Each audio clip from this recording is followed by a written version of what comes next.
Hi everyone, ಅನ್ನ ಜೊತೆಗೆ ಆಗ್ಲಿ ಇಡ್ಲಿಗೆ ಆಗ್ಲಿ ಸಖತ್ ಟೇಸ್ಟಿಯಾದ ತರಕಾರಿ ಸಾಂಬಾರ್ ಹೇಗ್ ಮಾಡೋದು ಅಂತ ತೋರಿಸ್ಕೊಡ್ತಾ ಇದ್ದೀನಿ.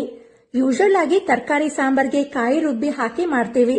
ಆದ್ರೆ ಇವತ್ತು ನಾನು ಕಾಯಿ ರುಬ್ಬಿ ಹಾಕ್ದೇನೆ ಸಾಂಬಾರ್ ಪುಡಿ ಹಾಕಿ ಮಾಡುವಂತ ಸಾಂಬಾರ್ನ ತೋರಿಸ್ತಾ ಇದ್ದೀನಿ.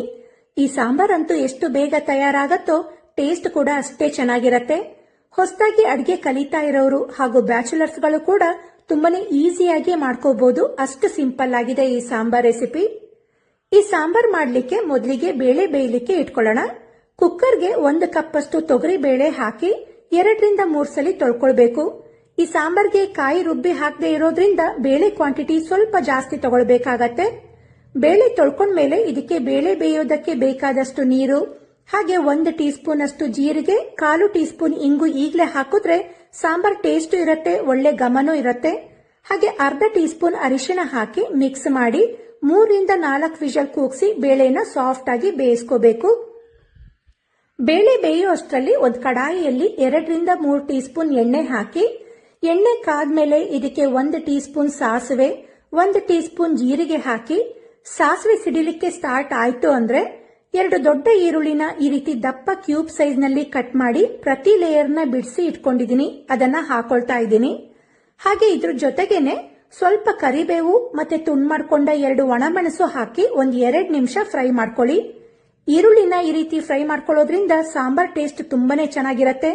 ಆಕ್ಚುಲಿ ಸಾಂಬಾರ್ ಈರುಳ್ಳಿ ಅಂತಾನೆ ಸಿಗತ್ತೆ, ಅದು ಹಾಕಿದ್ರೆ ಸಾಂಬಾರ್ ಟೇಸ್ಟ್ ಇನ್ನೂ ಚೆನ್ನಾಗಿರತ್ತೆ.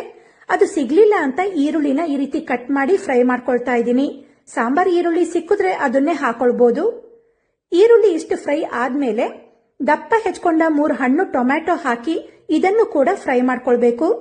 ಟೊಮ್ಯಾಟೊನ ಬೇಳೆ ಬೇಯಿಸ್ಕೊಳ್ಬೇಕಾದ್ರೂ ಹಾಕೊಳ್ಬಹುದು, ಆದ್ರೆ ಈ ತರ ಫ್ರೈ ಮಾಡ್ಕೊಳ್ಳೋದ್ರಿಂದ ಟೇಸ್ಟ್ ಕೂಡ ಡಿಫ್ರೆಂಟ್ ಆಗಿ ಬರುತ್ತೆ.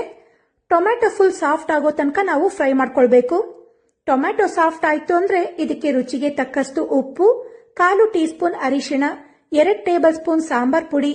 ಸಾಂಬಾರ್ ಪುಡಿಯಲ್ಲೇ ಖಾರ ಕೊತ್ತಂಬರಿ ಪುಡಿ ಇದ್ರು ಮತ್ತೆ 1/2 ಟೀ ಸ್ಪೂನ್ ಕೊತ್ತಂಬರಿ ಪುಡಿ, 1/2 ಟೀ ಸ್ಪೂನ್ ಖಾರದ ಪುಡಿ ಹಾಕೊಳ್ಳಿ, ಟೇಸ್ಟ್ ತುಂಬಾನೇ ಚೆನ್ನಾಗಿರತ್ತೆ. ಈಗ ಇದನ್ನೆಲ್ಲ ಚೆನ್ನಾಗಿ ಮಿಕ್ಸ್ ಮಾಡ್ಕೊಳ್ಬೇಕು.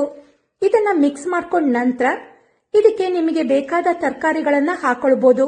ನಾನಿಲ್ಲಿ ನುಗ್ಗೆಕಾಯಿ, ಕ್ಯಾರೆಟ್, ಬೀನ್ಸ್ ಮತ್ತೆ ಬದನೆಕಾಯಿನ ಹಾಕೊಳ್ತಾ ಇದ್ದೀನಿ. ಇದ್ರ ಜೊತೆಗೇನೆ ತರಕಾರಿ ಬೇಯೋದಕ್ಕೆ ಬೇಕಾದಷ್ಟು ನೀರನ್ನ ಹಾಕಿ ಚೆನ್ನಾಗಿ ಮಿಕ್ಸ್ ಮಾಡ್ಕೋಬೇಕು.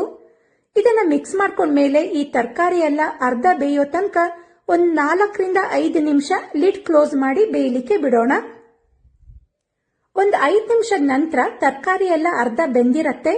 ಇದಕ್ಕೆ ಕುಕ್ಕರ್ನಲ್ಲಿ ಬೇಯಿಸ್ಕೊಂಡ ಬೇಳೆನ ಮಸ್ತು ಹಾಕೊಳ್ತಾ ಇದ್ದೀನಿ. ಹಾಗೆ ಒಂದು ಸಣ್ಣ ನಿಂಬೆ ಹಣ್ಣಿನ ಗಾತ್ರದಷ್ಟು ಹುಣಸೆ ಹಣ್ಣಿನ ರಸ ತೆಗೆದಿಟ್ಕೊಂಡಿದ್ದೆ, ಅದನ್ನ ಹಾಕೊಂಡು ಚೆನ್ನಾಗಿ ಮಿಕ್ಸ್ ಮಾಡ್ಕೊಳ್ಬೇಕು. ನೀರಿನ ಅವಶ್ಯಕತೆ ಇದ್ರೆ ನೀರನ್ನ ಸೇರಿಸ್ಕೊಳ್ಬಹುದು. ಈ ಸಾಂಬಾರ್ ತುಂಬಾ ಗಟ್ಟಿನೂ ಇಲ್ದೆ ತುಂಬಾ ತೆಳುವಾಗೂ ಇಲ್ದೆ ಇದ್ರೆ ಸಾಂಬಾರ್ ಟೇಸ್ಟ್ ತುಂಬಾನೇ ಚೆನ್ನಾಗಿರತ್ತೆ. ಈಗ ತರಕಾರಿ ಫುಲ್ ಬೆಂದು ಸಾಂಬಾರ್ ಚೆನ್ನಾಗಿ ಕುದಿಯೋ ತನಕ ಲಿಡ್ ಕ್ಲೋಸ್ ಮಾಡಿ ಕುದಿಲಿಕ್ಕೆ ಬಿಡೋಣ. ಈಗ ಸಾಂಬಾರ್ ಚೆನ್ನಾಗಿ ಕುದೀತಾ ಇದೆ. ಕೊನೆಯದಾಗಿ ಇದಕ್ಕೆ ಹೆಚ್ಕೊಂಡ ಕೊತ್ತಂಬರಿ ಸೊಪ್ಪು ಹಾಕಿ ಮಿಕ್ಸ್ ಮಾಡ್ಕೊಳ್ಬೇಕು. ಈ ಸಾಂಬಾರ್ ಇಡ್ಲಿಗೂ ಚೆನ್ನಾಗಿರತ್ತೆ, ಅನ್ನ ತುಪ್ಪದ ಜೊತೆಗೂ ಚೆನ್ನಾಗಿರತ್ತೆ. ನೆಂಚ್ಕೊಳಕ್ಕೆ ಬರೀ ಉಪ್ಪಿನಕಾಯಿ ಇಲ್ಲ ಹಪ್ಪಳ ಇದ್ರೆ ಸಾಕು ಅನ್ನೋಷ್ಟು ಟೇಸ್ಟು. ಖಂಡಿತ ನೀವು ಮನೆಯಲ್ಲಿ ಮಾಡಿ ನೋಡಿ, ಎಲ್ಲರಿಗೂ ಇಷ್ಟ ಆಗುವಂತ ಸಾಂಬಾರ್ ಇದು. ಈಗ ತುಂಬಾನೇ ರುಚಿಯಾದ ತರಕಾರಿ ಸಾಂಬಾರ್ ರೆಡಿಯಾಗಿದೆ. ಯಾವಾಗ್ಲೂ ಕಾಯಿ ರುಬ್ಬಿ ಹಾಕಿ ಮಾಡೋ ಸಾಂಬಾರ್ ತಿಂದು ಬೇಜಾರಾದಾಗ ಅವಾಗ ಈ ರೀತಿ ಸಾಂಬಾರ್ ಪುಡಿ ಹಾಕಿ ಮಾಡೋ ಸಾಂಬಾರ್ನ ಮಾಡ್ಕೋಬಹುದು, ದಿಢೀರಾಗಿ ತಯಾರಾಗತ್ತೆ. ಈಗ ಇನ್ನೊಂದು ರೀತಿಯಾದ ತರಕಾರಿ ಸಾಂಬಾರ್ ಪುಡಿ ಯೂಸ್ ಮಾಡ್ದೇನೆ ತುಂಬಾನೇ ರುಚಿಯಾಗಿ ತರಕಾರಿ ಸಾಂಬಾರ್ನ ಹೇಗ್ ಮಾಡೋದು ಅಂತ ತೋರಿಸ್ಕೊಡ್ತಾ ಇದ್ದೀನಿ.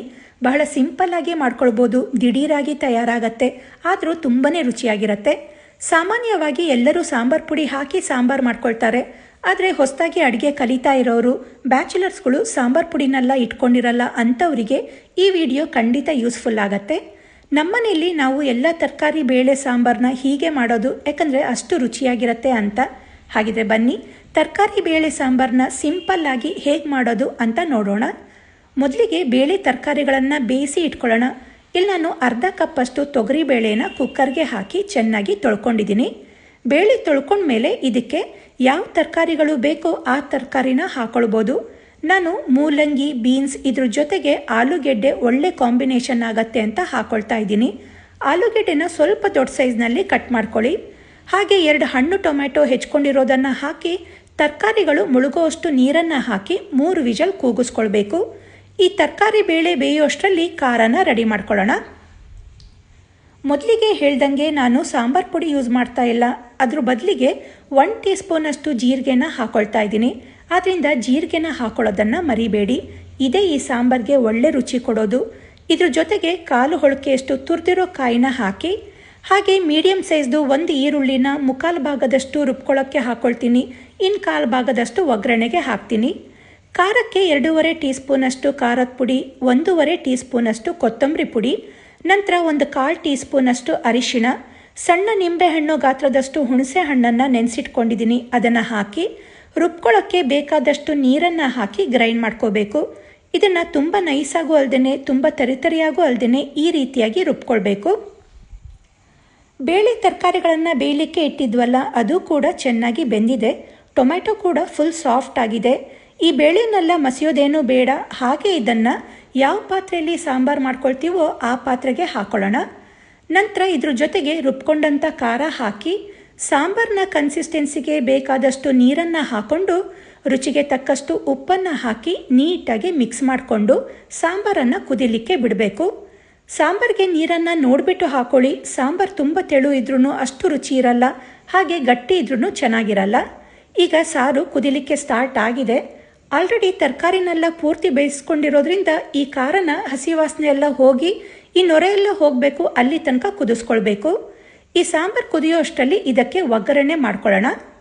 ಒಗ್ಗರಣೆಗೆ 2-3 ಟೀ ಸ್ಪೂನಷ್ಟು ಎಣ್ಣೆ ಹಾಕಿ, ಎಣ್ಣೆ ಕಾದ್ಮೇಲೆ 1/2 ಟೀ ಸ್ಪೂನ್ ಸಾಸಿವೆ ಸಿಡಿದ ಮೇಲೆ 1/4 ಭಾಗದಷ್ಟು ಈರುಳ್ಳಿನ ತೆಳುವಾಗಿ ಹೆಚ್ಕೊಂಡಿರೋದು, ಸ್ವಲ್ಪ ಕರಿಬೇವು, 1/4 ಟೀ ಸ್ಪೂನಷ್ಟು ಹಿಂಗನ್ನು ಹಾಕಿ ಈರುಳ್ಳಿನ ಚೆನ್ನಾಗಿ ರೋಸ್ಟ್ ಮಾಡ್ಕೊಳ್ಬೇಕು.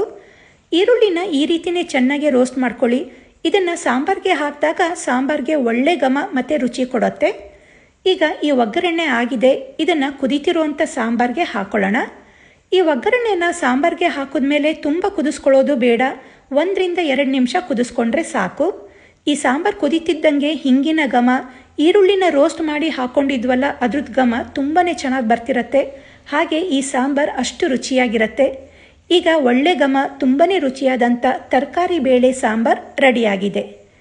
ಈ ಸಾಂಬಾರು ನೋಡಿದ್ರೇ ಗೊತ್ತಾಗತ್ತೆ ಸಾಂಬಾರು ಎಷ್ಟು ರುಚಿಯಾಗಿ ಬಂದಿದೆ ಅಂತ. ಸಾಂಬಾರು ಪುಡಿ ಇಲ್ಲದೇ ತರಕಾರಿ ಸಾಂಬಾರು ರುಚಿ ಇರುತ್ತಾ ಅಂತ ಅನ್ನಿಸ್ಬೋದು. ಆದರೆ ಒಂದು ಸಲ ಮಾಡಿ ನೋಡಿ, ನಿಮಗೆ ಗೊತ್ತಾಗತ್ತೆ ಎಷ್ಟು ರುಚಿಯಾಗಿರುತ್ತೆ ಅಂತ. ಹಾಗೆ ಕಮೆಂಟ್ ಮಾಡಿ ತಿಳಿಸೋದನ್ನು ಮರಿಬೇಡಿ. ಈ ತರಕಾರಿ ಬೇಳೆ ಸಾಂಬಾರು ರೆಸಿಪಿ ನಿಮಗೆ ಇಷ್ಟ ಆಗಿದ್ರೆ ಈ ವಿಡಿಯೋಗೆ ಲೈಕ್ ಕೊಡಿ, ಶೇರ್ ಮಾಡಿ. ನನ್ನ ಚಾನಲ್ನ ಸಬ್ಸ್ಕ್ರೈಬ್ ಮಾಡ್ಕೊಂಡಿಲ್ಲ ಅಂದರೆ ಸಬ್ಸ್ಕ್ರೈಬ್ ಮಾಡ್ಕೊಳ್ಳಿ. ಹಾಗೆ ಇನ್ನೂ ಸಿಂಪಲ್ ರೆಸಿಪಿಗಳಿಗೆ ನನ್ನ ಚಾನಲ್ನ ಫಾಲೋ ಮಾಡೋದನ್ನು ಮರಿಬೇಡಿ. Thank you.